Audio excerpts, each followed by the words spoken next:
Hi, this is Jeff Davis again with the Jeff Davis Show in Dallas, Texas, Preparedness Expo. This time we're interviewing Terry Reed. Terry, appreciate your taking the time here. Can I show a couple of your little books here? Sure, me. He is the author of the book Compromised, Bush, Clinton, and the CIA. And he's also got some videos out, the MENA Connection, which I'm absolutely positive is at least parts of the Plato Lunch program before. And also Vanishing Jobs. I'm going to kind of interview a little bit. Just start initially, Terry. First off, you're a prior CIA operative, is that correct? That's right. Okay. When did you first start gathering information on the CIA and drug money?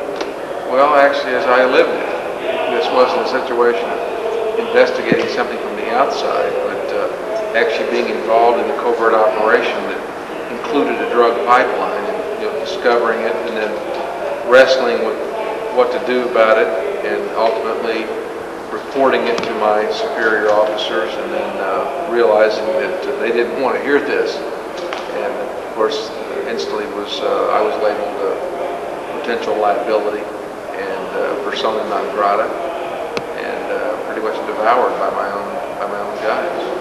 What's your actual claim? Now the MENA is that from the information you've gathered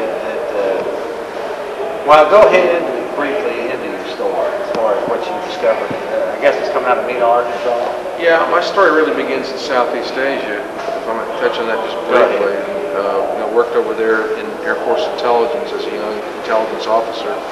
Worked in a highly classified operation that involved direct air support, material support to the CIA in Laos and Cambodia, and that put me in a position to meet some of the people that later surfaced in the Iran-Contra scandal.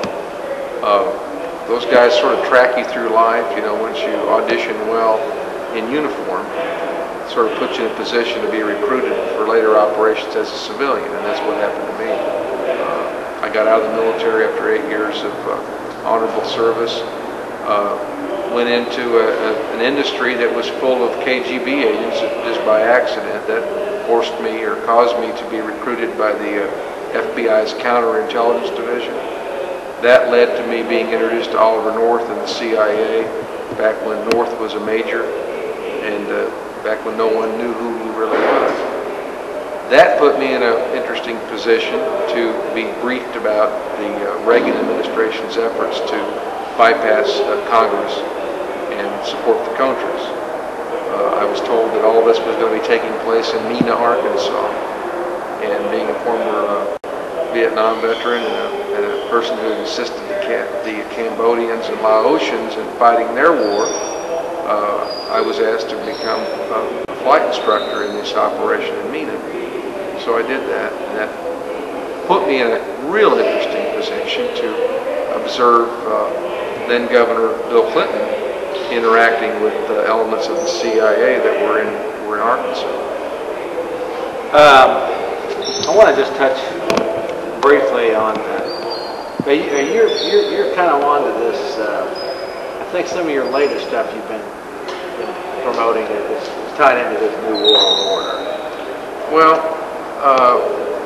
what concerns me and how the drug war is being used to undermine our Bill of Rights. And so as I lecture and talk about the connection between these acts, or the acts, the plan within the act is to get you, I feel, to give up elements of your rights as you demand more and more security, as we become more and more violent as a nation, as more and more drugs come into our culture, and as we decline industrially. My latest project is NAFTA, and you may think it's a hard connection to make, but I think it's very simple. If you look at our social decline, which is directly connected to our economic decline, you realize we're just bleeding profusely through free trade.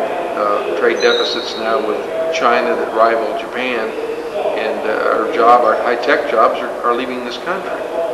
And in the middle of that, you've got the war on drugs turning this country into a police state.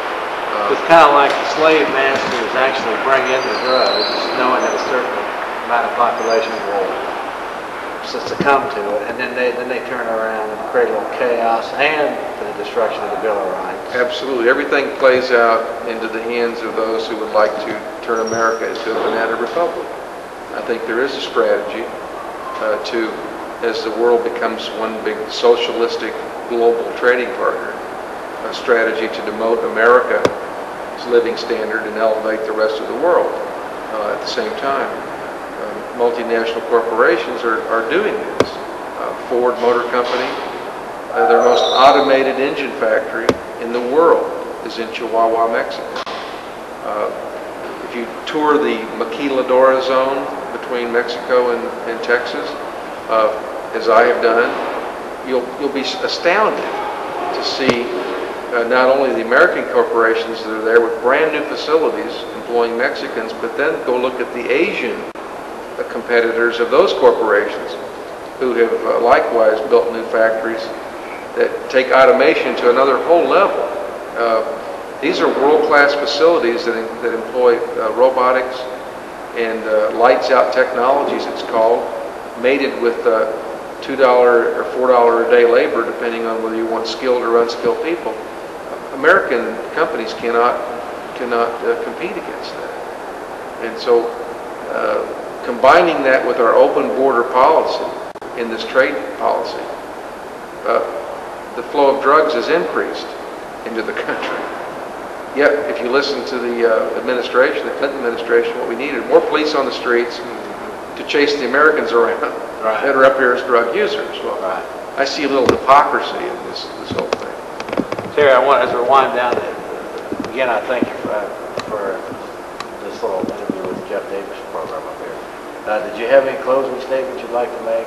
This should air on Monday the 14th, parts of this anyway. So, well, I mean, people are right now are, I think, at an all-time low as far as hope for the country, for the government. I mean, the whole Whitewater, fiasco, lack of prosecution, allegations that Kenneth Starr is part of the problem. I mean, I've heard it all this weekend. I just think it's important for people to not give up. That's what they want us to do. We have to find the right causes to get behind. There still is hope. We're not broke individually. We have a lot of debt, but so far the world is still clamoring for a piece of our market. What we have to do as Americans is identify what people want from us and start putting the price on their trading relationships with us. We have to quit buying foreign goods to punish our own corporations who are moving offshore. And it's all under our control, and we can do it as Americans if we just unite and quit fighting among ourselves. As you, Terry, as somebody that's actually worked for the CIA and flown planes and whatnot, there is absolutely no doubt in your mind whatsoever from everything you've seen that this arm of the government called the CIA is bringing the drugs into this country. Jeff, there's no doubt in my mind. I mean, I didn't investigate this story. I lived this story. I personally witnessed the drug activity. That's what caused me to divorce myself from the intelligence community. So this isn't an investigative journalist you're talking to, trying to connect the dots from the outside, looking inside. You're talking to a guy that was inside, witnessing it, and I know the players. Felix Rodriguez was right there at the helm of an operation under the control of George Bush. This may sound convoluted to people that don't want to accept it, but we haven't had a war on drugs. We paid for one, but we sort of got shortchanged in the process.